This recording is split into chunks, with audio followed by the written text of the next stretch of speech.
in the morning. Today, I have kind of a lot of things to do. I'm gonna take you along with me, just show you the biz, show you what's cooking with my daily routine, self-study situation. Let's start our yoga practice. Let's get it, yoga going, yoga time. I don't shave, no. I don't.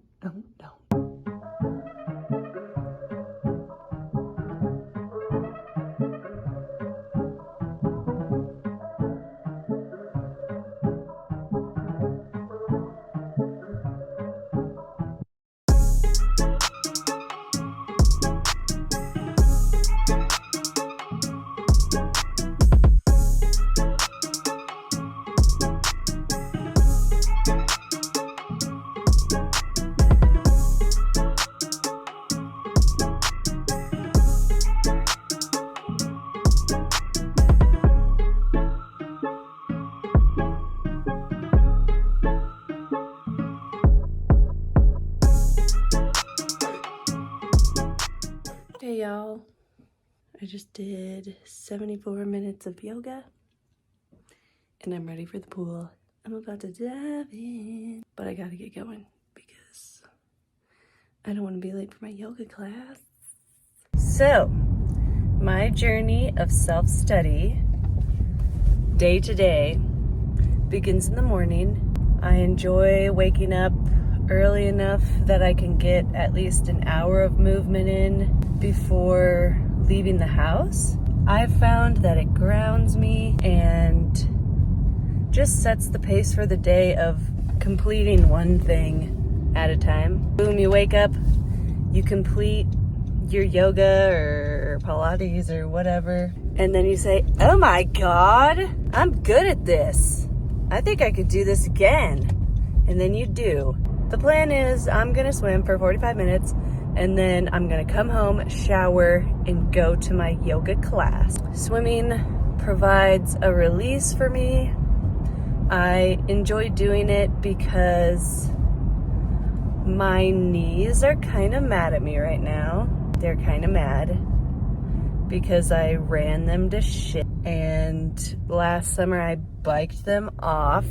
It's important to me that I get movement in before my yoga classes because I don't want the practice to be about me. I want the practice to be for my students' experience.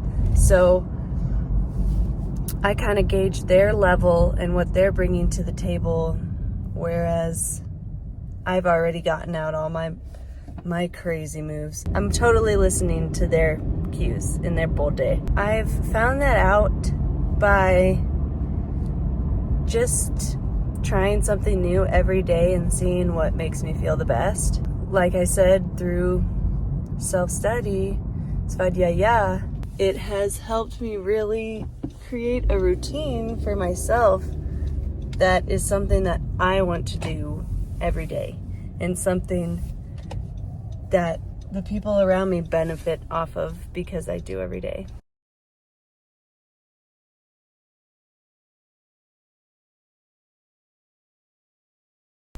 Jesus! It actually took longer to get out of the flippin' pool than I thought it would. Thought I was gonna have enough time.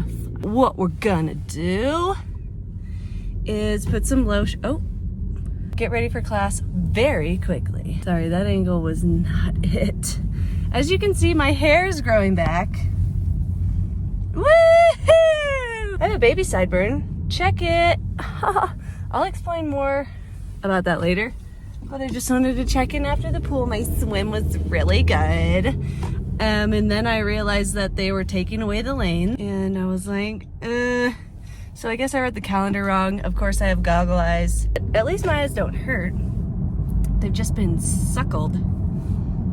Swim was good, 45 minutes. Go home, put lotion on, change, yoga clothes, wig, boom, boom, baby.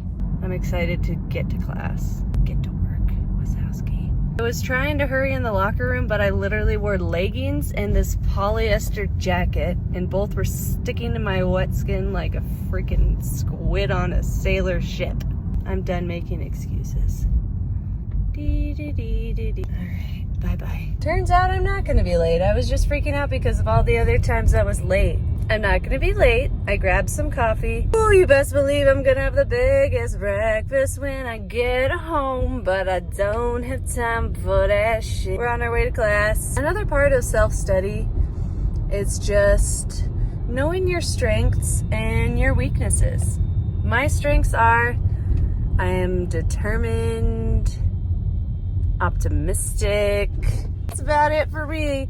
And some of my weaknesses are I am a dreamer. I be dreaming that I can get all this stuff done during the day, and I slam it into every nook and cranny, and then I end up just doing too much.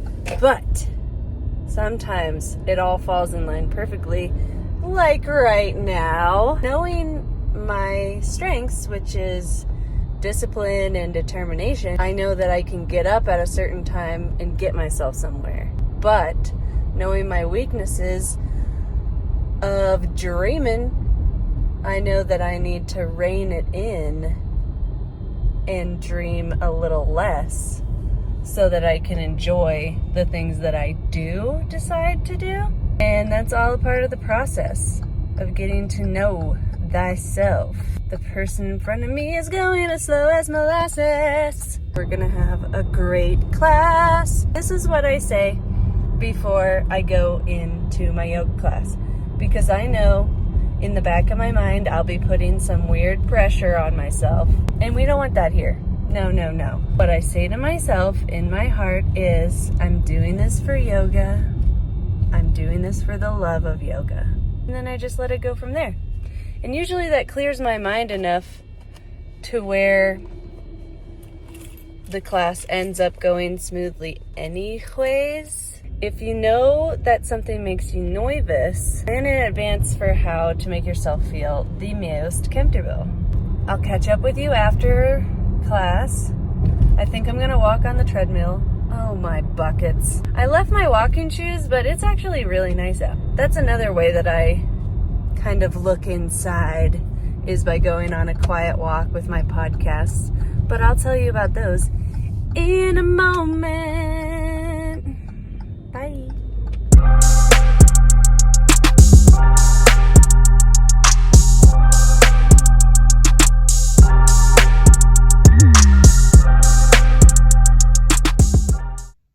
We're back in the car. My class went really good. Very enjoyable.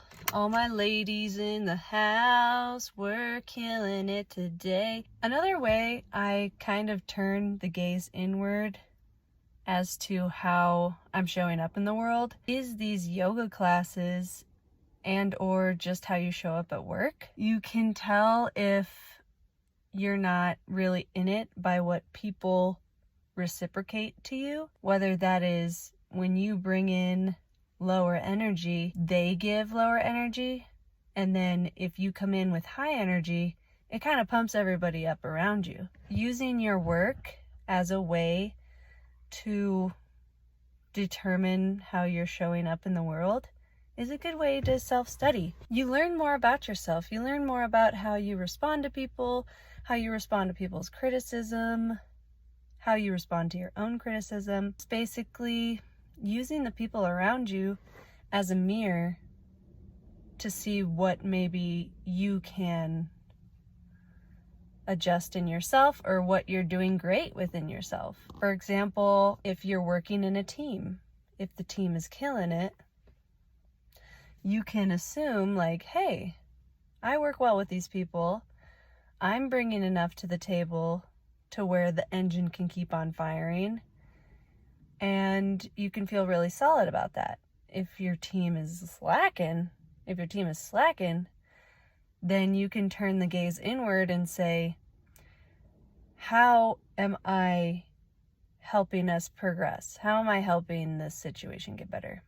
You know, use your work, use friendships and relationships as almost a product. As we move through our day-to-day, we change things around us. We affect people whether we know it or not. And once we look around us at what we've created, then we can say, what are the pros and cons? And how am I responsible for some of those? So, just a little tidbit on how I self-study with my yoga classes, and let's go eat a fat breakfast.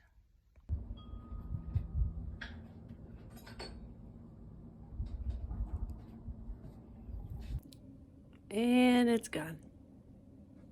It's all gone.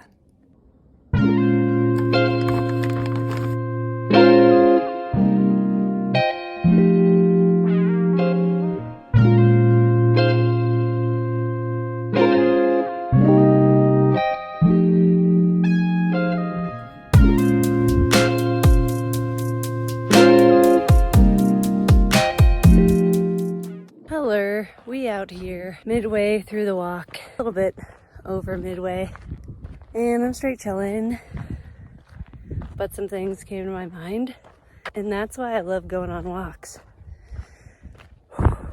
Because when you go on a walk, you can think about whatever, and you can walk forever. I'm gonna just stop, because I'm out of breath.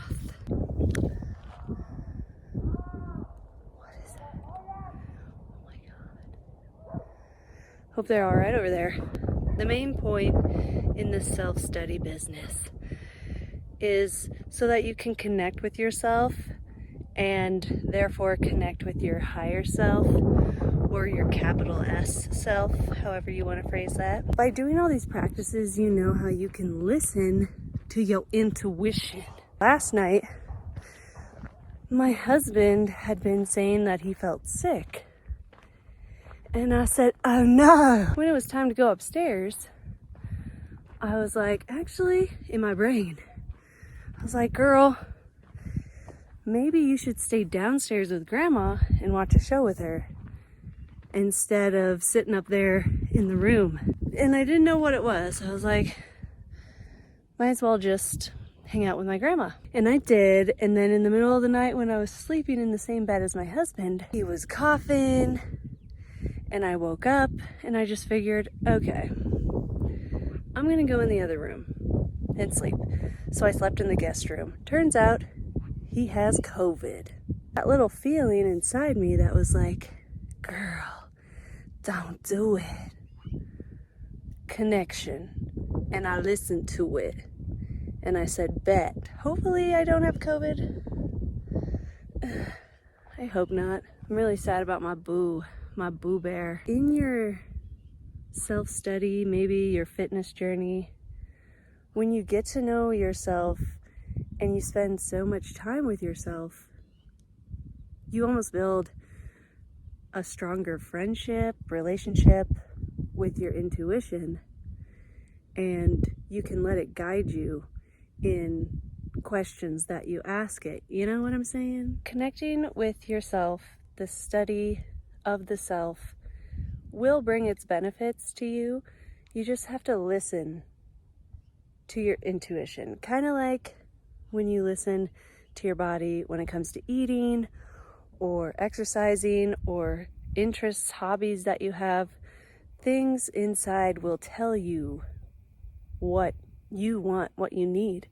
All you have to do is listen and build a trust where your intuition could say, don't do this, and you listen, honey, and you get the benefits, honey, compared to just flying by the seat of your pants and listening to your ego all the time, which I have done. But once you start trusting in yourself, then you can almost guide you through this life. Still on my walkie poo. It's really nice out. Here's my hair. Like, are we all shook, like, to pieces about this hair?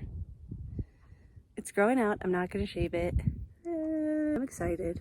The whole intuition thing. I even joined the study that I'm in because I had an urge to go to a clinic that I had gone to in the past and see what was good, if they were having any other study drugs. And they were. And here we are with this little bush. It just needs to grow in on the sides. That's all she needs to do. We're being patient and trusting the process.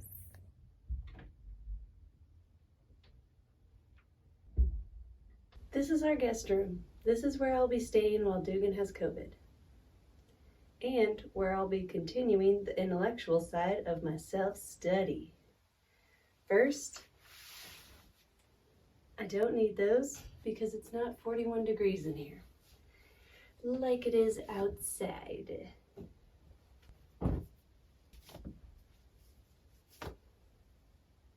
Ready. Intellectual side of my self-study starts with what I can tell myself, and I do that through journaling. Everybody in the club knows about this. This journal has prompts in it, and I really like that because it makes you think outside of the box, and it adds quotes from famous people that know a thing or two about the world. For example, one of the passages is, have you ever turned down an opportunity because you thought it would be too much work? Are you afraid of hard work, or do you welcome it? Opportunity is missed by people because it is dressed in overalls and looks like work. Thomas Edison. Okay, Queen. So I will usually do one of these prompts in the evening and read it over, see what I said, and then that way I can keep a mental tally of some things that I keep repeating. A lot of people do this with their journaling, where they will reread what they've said, and it has often given them insight into main issues or main opportunities in their life that maybe they didn't want to accept as a formal idea. So I will do a journal. I will also read this book, Light on Yoga.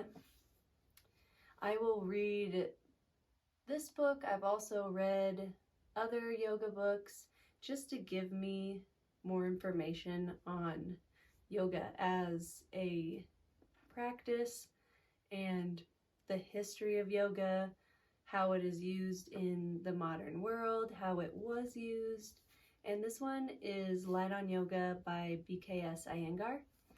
And it's really cool. It has pictures of different postures as well as how to get into them, pranayama, breath work. And I think there is some sequences in here and postures for different diseases and illnesses. So it's pretty informative. Once I finish this book, I'll probably do something like The Body Keeps the Score or something like that that's a little bit more mainstream. But I do like to read. I want to read more books by the end of the year. It's a part of my resolution. So I have that. Another way that I challenge myself intellectually through self-study is listening to podcasts. And I have listened to, or I'm currently listening to, Where Movement Meets Yoga Science, Let's Talk Yoga podcast, Black Girl in Om, Yoga Land, and Yoga Inspired Life. Just a couple different podcasts that can connect me with other people of yoga, where I can hear their opinions as well as scientific research based on the guests that they bring in to talk about yoga as a form of movement. And then it also has philosophy, which I enjoy. That's another form of my self-study, is really looking inward for the answer through writing, as well as reading and listening to experts on just how to use yoga in your life and ultimately how to connect with the world around you. In my opinion, the goal of yoga is to thoroughly and completely see no lines in between all of our souls, all of the molecules and chemicals that make us up, and to focus that in on the present and separate your thoughts from the reality, which is we're all interconnected, circle of life situation. I'll use these practices every day to make my days more organized and planned, because I ultimately am the vehicle for my experience in this world. So if I know myself, then I can navigate through this world most efficiently And then if people ask me questions, I can help them, hopefully, with all the practices that I've done by giving them advice to look inward and to explore their different emotions, as well as all the physical feelings in their bodies when I work with my yoga students. So I think that it's a really good practice, and it's just one of the practices of Ashtanga yoga, which is the 8 limbs of yoga. Yeah, those are my practices, and I hope you enjoyed the video.